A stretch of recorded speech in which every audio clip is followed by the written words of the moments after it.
I'm Marshall Shore. And I'm Melissa Farley. We're here at the Fabulous Arizona Center with Cochise. Yeah. In case you didn't notice, we're not alone.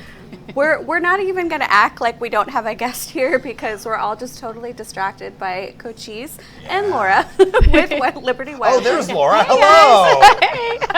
It's okay. He's the star. Okay, so obviously we're looking at an eagle. Correct. Let's get a little more specific. Tell us a little bit about him. He's going to tell you about him. Yeah. So this is Cochise, and he is a bald eagle. So he is our national symbol. He's one of two eagles that you find throughout the United States. Here in Arizona, we've got the bald eagle and the golden eagle. And bald, actually, in Old English, means white, shining white. So when the settlers first came here, they had never seen an eagle with a white head. So they said, oh, look, there's a bald eagle. And so that's how they got their name. They are not actually bald. I wondered that, but felt like too stupid to ask the question, you know, like, why aren't they bald? Right, yeah. Bald eagles. Okay, yeah. Got it. So I had asked you earlier, he's got kind of his mouth open a little bit. I can see a tongue. Yeah. Does this mean he's hot? Yeah, they can do like a lot of things similar to dogs. When they get hot, they pant a little bit. They got the open mouth breathing. They don't sweat. So that's kind of how they cool themselves off. So we've got a lot of different lights here, a lot of things moving around. So that's just kind of him cooling himself off a little bit in our Arizona heat. I wish I didn't sweat. That would be good. He's also just very chill. I mean, there's a lot of activity going on around here, and he's just been he's been really good. And I can't remember that if he's been in any other studios or anything like that. So this is his first time with all the spotlights and everything, and he's doing really great. And that's actually why he's become such a great education bird for us. Yeah. Because he can tolerate a lot of these kind of situations. So he comes out and does a lot of different programs, including meeting the public when they come visit us at Liberty Wildlife. How did he get to be with you all? He actually has no physical injuries. He was born out in the wild. He was living his best life out there and found a great place to live, a trout farm. And the fishermen there, the workers there, would toss the scraps to him, which was a really good deal for him. The problem was that he became too reliant on humans, too comfortable around humans, and so that can be really dangerous because if he doesn't get what he wants, he's got everything sharp about him to make sure that he can try and get it. So he actually was relocated, I think at least two different times, and always found himself back at trout farms or fisheries. Wow. And so finally, U.S. Fish and Wildlife said he's non-releasable, that's too dangerous. Yeah. And so he came to Liberty Wildlife and gets to be up close and personal with people and talk to people. I thought you were going to say he got too fat, which would have made me laugh. But yeah. One thing is he found the buffet and just kept going. Exactly, yeah. He definitely he's scored. A smart bird. Right, exactly. Yeah. Yes. Yeah. Hi. Okay, so we're doing this, obviously, because it's 4th of July, and it's such a symbol of America. I know, sorry, open hands, no food, no good stuff in there.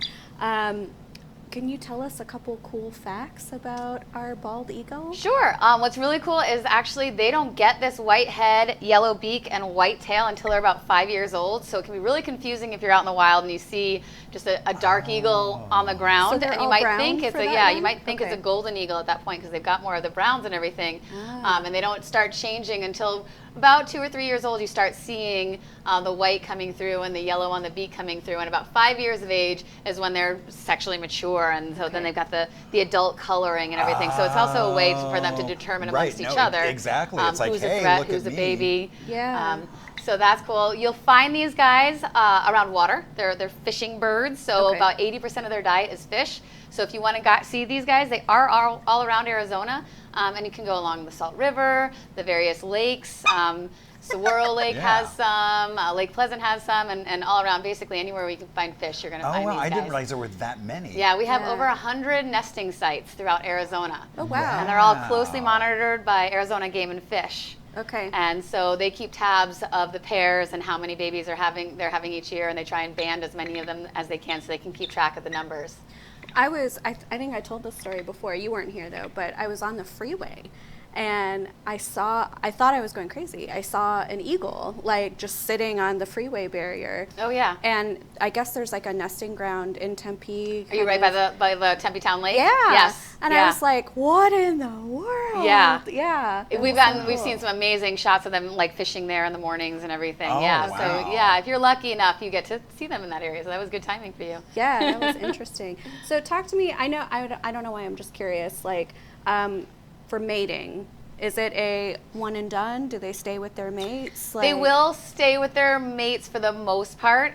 Sometimes if something happens to one or the other, you know, they'll pair off with somebody else. And occasionally you'll get a male that comes in and fights for the rights to the female. So you'll occasionally see that. But for the most part, you usually see the same pairs coming back together and raising their babies. Okay. Yeah. But you really only see that during certain times of the year. Otherwise, they're very solitary. So these guys are truly like on their own until it's time to pair up, raise a couple babies, and within a matter of months, they're full grown. They're this size. They're still dark looking, but they're this size. Oh, good gosh. And they pretty much are on their own. And they're kicked out of the nest, and everybody goes back to fending for I didn't realize themselves. it's like, I mean, you think it's like, it takes years to. Yeah, no, they put on a lot of weight within those first couple months, to the point that if we've had some come into us that people have found on the ground and thought they were doing the right thing, which a lot of people think they're doing the right thing when they find these babies, and they're giving it meat, but because they were giving it meat without bones, they don't get the calcium that they need to help grow their bones, and so then they get a metabolic bone disorder, which is why we tell people to bring things that they find on the ground to Liberty Wildlife or another rehabber. Yeah, I never really thought about it. Yeah, because that's a lot of growth, Wow. and they need a lot of calcium to keep that strength up. No, and that makes sense. I mean, because I didn't realize they grow so quickly. Yeah. It's like, wow. Yeah, it's pretty impressive. And that's why their nests have to be really big. I don't know if you've seen pictures of nests, but they're huge because they get big quickly, and you have 2 to 3 babies in there with the 2 adults. See. Oh, and then. Okay. So how old is Cochise? He's approaching 10 years old, actually. So we've had him for just over 6 or 7 years now. And so he did come to us as a sub-adult, we call it. So we've watched him change to grow into this majestic white head. How long do they live usually? In the wild, you're only going to get to like the 20s if you're lucky. Once they hit that 1 year to 2 year mark and they're full grown and they've got their hunting skills, they're apex predators. So they can usually live to their 20s as long as humans don't get in the way of that.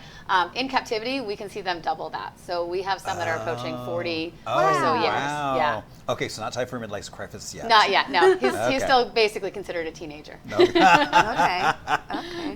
I keep staring at the what's the right word to call them? The talons, his feet and talons. Those He's are actually intense. They're really big. There's varying thoughts on like what the pressure is. You know, you look online on research, and but you see reports of anywhere from 200 to 400 pounds of pressure in that grab. Whoa. And so a human male, like when they're really strong, will make maybe 60 to 80. Okay.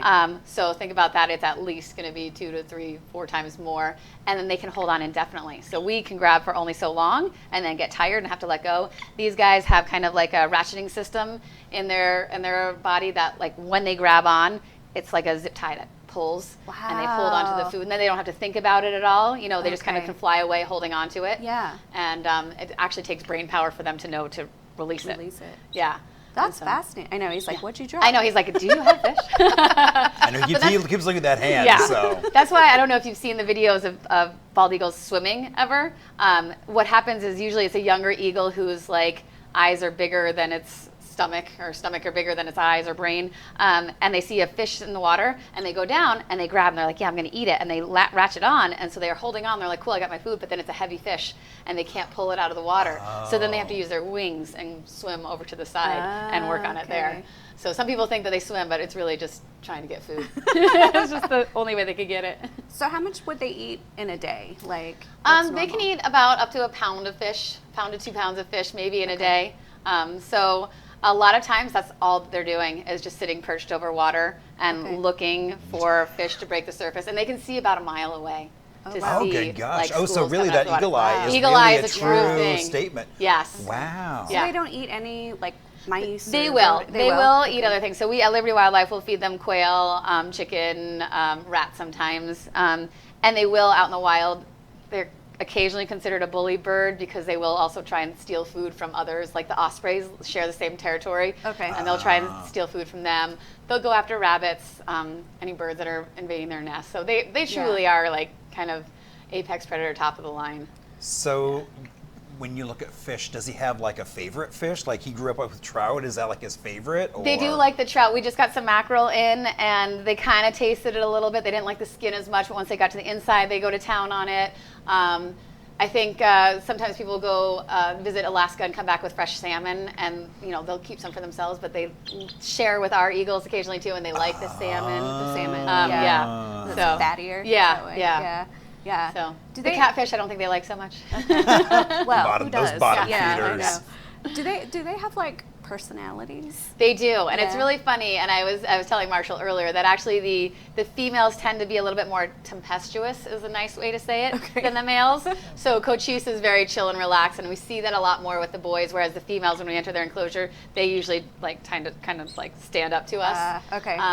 But yeah, Cochise is very chill, kind of works with everybody. And then we've got Aurora, who is an eagle. She only works with one person. She won't anybody else come near her. Oh, Okay. So they really do pick and choose, and Yeah. it takes a lot of trust Yeah. to get them comfortable to coming out to programs and onto your glove and everything. So how long have you been working with Cochise? I've been working with him for about 5 years now. Okay. Yeah. Yeah. And so, That's cool. so we're kind of there now. Okay, so last question. Do you know how they became like the symbol of America? Like, It's funny because one of my volunteers talks about this, and he says, way back when, Benjamin Franklin era, when they're coming up with, Constitution and everything like that, they got together and they're like, we need a national symbol. And they said, let's make they actually said the golden eagle at the time. Let's make the golden eagle the symbol. And so then they were like, okay, yeah, somebody work on that. And then they went away and never came back to it for like years. Okay. And then finally they came back to it, and there was a new Secretary of State or something, and they're like, oh, we haven't finished this. And he goes, well, I'm changing it to the bald eagle, and got it done right away. And so we've always felt that they were our national symbol, and we heard on NPR or something around December last year that it never had actually been officially proclaimed.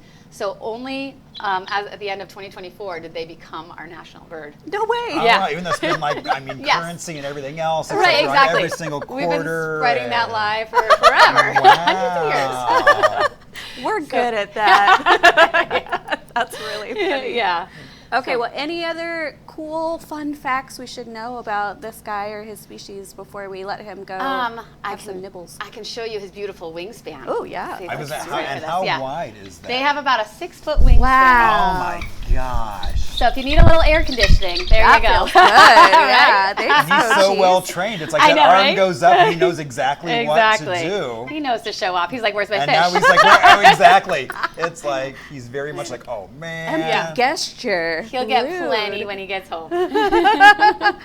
Well, thank you so much for bringing Cochise Yeah. together to sell. I don't have a fish either. I'm sorry. Yeah, we have no fish. Sorry. Wow, now he's like going, wait, I did the trick. Exactly. I know that was a tease, huh?